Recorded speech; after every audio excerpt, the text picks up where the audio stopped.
todos, meu nome é Débora e eu vim apresentar o meu trabalho, Ilustrando a Fauna Brasileira em Perigo, representando animais em risco de extinção por meio da pintura digital. Foi meu trabalho de conclusão de curso na Universidade Federal Fluminense e eu fui orientada pela professora Luana Inocêncio, no curso de Publicidade e Propaganda. O Brasil é um país que foi batizado a partir de uma árvore. Muita atenção no passado colonizador foi dada ao pigmento vermelho, que essa árvore única representava em situações comerciais. E hoje? Que tipo de atenção à preservação dos biomas e fauna a gente dá para que esse legado ainda exista sequer na próxima década? O meu projeto consiste numa série de 9 peças ilustradas de animais brasileiros em risco de extinção. O objetivo é trazer à tona a importância, a relevância dessa pauta, porque a gente tem a obrigação de preservar, de gerar manutenção do nosso ecossistema, da nossa fauna e da nossa flora. A situação problema é que esses animais estão em risco de desaparecer completamente da natureza e isso se deve por causa da ação humana, seja pela caça e tráfico ilegal de animais ou pelas queimadas na Amazônia, Pantanal e outros biomas. E isso é uma discussão que ela tem pouca visibilidade, exceto em situações extremas, como que a gente está vendo agora no Pantanal, que o bioma estava queimando há meses, boa parte da região foi destruída muitas pessoas não sabiam o que estava acontecendo. As comunidades indígenas já vinham falando e se mobilizando sobre isso, mas a mídia em si demorou para falar sobre o assunto. A motivação desse trabalho ela permeia a história da minha vida. Quando eu era criança, eu ganhei uma blusa de lobo-guará. Eu não sei quem me deu, mas é um momento, uma imagem muito forte que eu tenho na minha vida, porque eu me apaixonei pelo animal ali. E ainda na infância eu descobri o mico-leão-dourado e eu também fiquei encantada por esse animal. Então, desde sempre, eu tenho essa paixão pela fauna brasileira. E também sou muito apaixonada por ilustração, por desenho e animação, eu sempre gostei muito. Além disso, ao longo da minha vida, eu fui desenvolvendo afinidade por questões sociais e de ativismo, e tudo isso se juntou nesse trabalho quando eu finalmente assisti a palestra da Laila Arede. Ela é uma ilustradora que também se formou na UF, e a Lua a trouxe para fazer uma palestra na minha turma, e lá ela contou sobre o TCC dela, que também foi uma série de ilustrações. E foi assim que eu descobri que eu poderia fazer um trabalho prático, que eu poderia fazer algo inovador e diferente e que realmente trouxesse um impacto.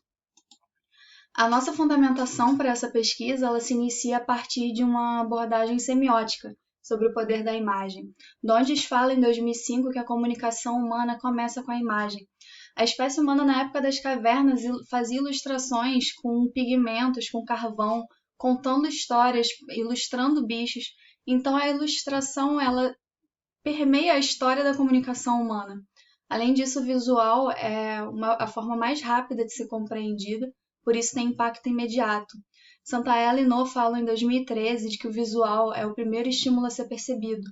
E todos esses conceitos fundamentam o que Farina fala em 2011, que a sociedade cada vez mais é voltada para o visual. Para a questão da ilustração, a gente traz de fundamentação Nazário 2012 e Crush 2010, que falam que a ilustração é uma forma interessante e cativante de capturar a atenção. Para esse trabalho eu precisei experimentar bastante, por mais que eu sempre tenha tido essa paixão por ilustração e tenha gostado de desenhar desde sempre, eu não tinha realmente uma base técnica, teórica e nem prática, eu não tinha muita experiência. Então, essas referências visuais foram muito importantes para eu entender como eu iria trabalhar cor, como que eu iria trabalhar composição, camadas. E duas artistas que foram muito importantes nessa fundamentação foram a Lief e a Júlia Razumova. Esses são os arrobas delas nas redes sociais. Para poder selecionar os animais, eu tive que fazer uma triagem muito minuciosa, porque a lista do IBAMA de animais em risco de extinção é muito extensa. Então, eu priorizei principalmente a urgência, por isso eu priorizei animais com grau de risco de extinção crítico, animais endêmicos no Brasil, ou seja, que só existem no nosso país, e que tenham presença única ou quase em um único bioma. Além disso, em uma questão para trazer uma variedade maior de animais, eu preferi não repetir uma classe similar de vertebrado ou invertebrado. A produção desse trabalho, a pré-produção começou com esse caderninho, Por mais que eu seja uma artista digital, eu achei que seria uma forma interessante de eu começar a tentar entender como que eu ia trabalhar a composição desse trabalho, como eu ia posicionar o animal, que elementos eu ia colocar. E nesse momento também foi importante, eu fiz um estudo de personagem e busca por referências de pose, além de uma curadoria de imagens dos animais para composição de cenário. Essa curadoria foi importante para eu entender algumas particularidades dos animais e como que eu poderia colocá-la nas ilustrações. Além disso, também entender como eram as cores desses animais e como elas funcionavam com as cores dos cenários e como eu poderia trabalhar isso. E foi assim que eu comecei a definir as paletas. Na produção, a parte mais essencial foi a definição da textura. Eu escolhi o giz como a textura principal, porque antes eu estava usando um pincel de textura sem textura e eu estava sentindo as ilustrações muito rígidas e foi com o giz que eu consegui corrigir isso. Cada uma das ilustrações levou de 5 a 10 horas para ser desenvolvida. Eu fiz no Photoshop com pincéis que já vieram com o programa, mas eu também baixei alguns gratuitamente. Os que eu mais usei foram os dos pacotes de Aaron Griffin, Donnie Brasco e Darek Zabrok. Nesse trabalho encontrei algumas questões como nomes populares similares ou iguais. Por exemplo, a primeira versão que eu fiz do caranguejo azul é essa à esquerda. Depois eu descobri que na verdade ele é dos Estados Unidos, se eu não me engano. E aí eu tive que corrigir e fazer a versão que está à direita. Além disso, eu também fiz um vídeo de processo mostrando como foi o desenvolvimento da peça da Tartaruga de Pente, uma das últimas, e o vídeo vocês podem encontrar no YouTube. Um momento muito essencial no trabalho foi a questão das texturas. Como Inocêncio fala em 2019, a textura e a transparência tornam-se elementos ativos no design.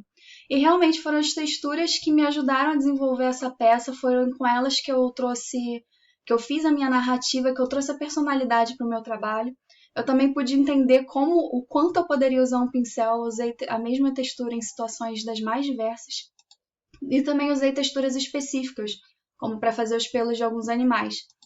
Esse processo foi muito importante, esse trabalho foi muito importante para eu começar a entender o meu estilo e o que eu queria fazer, como eu não tinha uma base prática. Foi aqui que eu entendi muito sobre a ilustração e que é alguma coisa que eu realmente quero fazer. Inclusive, uma das dificuldades que eu tive nesse trabalho foi composição de cenário, e esse ano eu me dediquei mais a isso, porque é algo que eu quero levar profissionalmente na minha vida.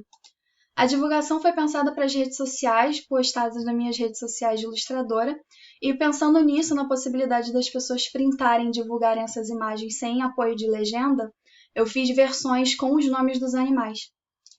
E é isso, esse foi o meu trabalho. Muito obrigada por assistirem e salvem os animais!